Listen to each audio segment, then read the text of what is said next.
In life, we often notice a very interesting phenomenon.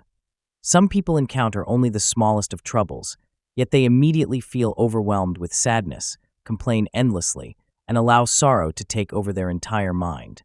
On the other hand, there are those who face tremendous upheavals, challenges so heavy that most would find it hard to endure, and yet they still manage to remain calm and peaceful.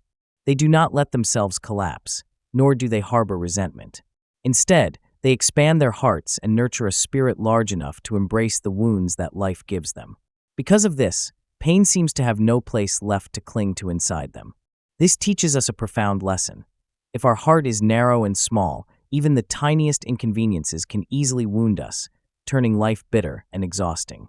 But when our heart is wide and spacious, difficulties, failures, and sorrows become lighter, like a passing breeze that cannot linger for long. Today's story is a gentle reminder that we must practice cultivating tolerance and patience within ourselves. Only by doing so can we walk through the storms of life and still discover peace at its very center. There was a young man named Ryan who always felt burdened and unhappy. To him, life seemed like a series of endless pressures. He had not yet found a job, his family constantly pushed him, and the future appeared foggy with no clear way forward. Many times, Ryan sat quietly by himself, surrounded only by a restless cloud of worries. One afternoon, he stopped by a small cafe in town to have a cup of tea. In that quiet space, Ryan sat in a corner, holding his cup tightly, his eyes staring blankly into the distance. At the table beside him, a few elderly men were engaged in lively conversation. Ryan did not intend to listen, yet their voices carried clearly enough for him to hear. One man said, "Do you know the old man who lives beyond the hill? On the surface he looks ordinary, but he is truly wise. My son once fell into despair, yet after meeting him only a few times, his heart changed completely." Another added, "That's true. People say that just a short talk with him can make your heart feel so much lighter." Hearing those words, Ryan felt a stir deep within. He thought to himself, "My life is collapsing. But if there really is someone who can help, perhaps I too might find some peace." That very night, Ryan made up his mind to seek out the house of this old man, hoping to discover the answer to the suffering that had weighed him down for so long. After a long walk, Ryan finally reached a small house quietly standing behind the hill. In front of him was an old man, gentle in appearance, but with eyes that carried great depth. Ryan stepped forward, his voice trembling. "Sir, I have so many troubles. My heart always feels heavy and sorrowful. I don't know how to be happy." The old man looked at Ryan in silence, not rushing to reply. After a moment, he slowly turned and walked into the house. Ryan felt a little confused, yet he remained standing patiently. A few minutes later, the old man returned, holding a clear glass of water in one hand and a small bowl filled with white salt in the other.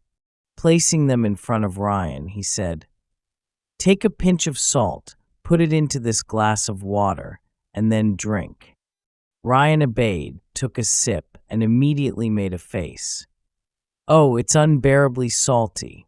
All I can taste is salt." The old man nodded, smiling kindly. "Now take another handful of salt and come with me." They walked together to a nearby lake. The evening breeze was soft, and the water shimmered like a mirror under the fading light. The old man told Ryan to throw the salt into the lake and then drink a sip of its water. Ryan did as he was told, then lifted his head in surprise. The water is still fresh, not salty at all. At this, the old man gently placed his hand on Ryan's shoulder and spoke slowly. "My son, pain in life is like this salt. It does not increase, nor does it decrease. But the way we experience it depends on where we choose to hold it. If your heart is as small as this glass, just a little salt will make life bitter. But if your heart is as vast as the lake, then pain dissolves within it and no longer weighs you down. Hearing this, Ryan suddenly felt clarity wash over him. He realized that the secret to overcoming suffering was not to escape or erase it, but to learn how to expand his heart, so that pain could dissolve into patience and compassion. The old man looked at Ryan with eyes full of compassion and then continued, "My son, everyone in life carries their own share of pain. No one can walk through this world without facing suffering or trials. Just as happiness cannot exist without sadness, the most valuable lessons of life only reveal themselves when we endure hardship. What truly matters is not avoiding sorrow, but learning how to embrace it with a heart that is vast and patient." Ryan stood still, listening to every word. The old man went on, "If your heart is narrow, like a small glass, then just a pinch of salt is enough to make everything bitter. The smallest troubles will leave you trapped and weary.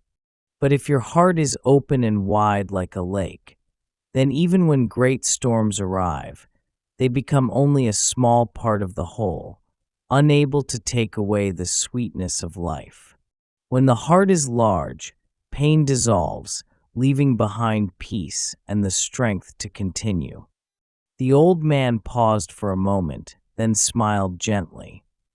"Remember, what matters is not how much salt the world gives you, but whether you choose to hold it in a small glass or in the vastness of a lake." Those words felt like a fresh breeze sweeping away the dark clouds in Ryan's heart. He suddenly realized that all this time, he had been fixating only on his difficulties, and that was why life felt so heavy. But if he could learn to expand his heart, to nurture patience and gratitude, he would be able to find peace even when storms surrounded him. On his way back, Ryan felt lighter than ever before. He had finally found his answer. To live happily, one must become like a great lake, where pain has no place to linger.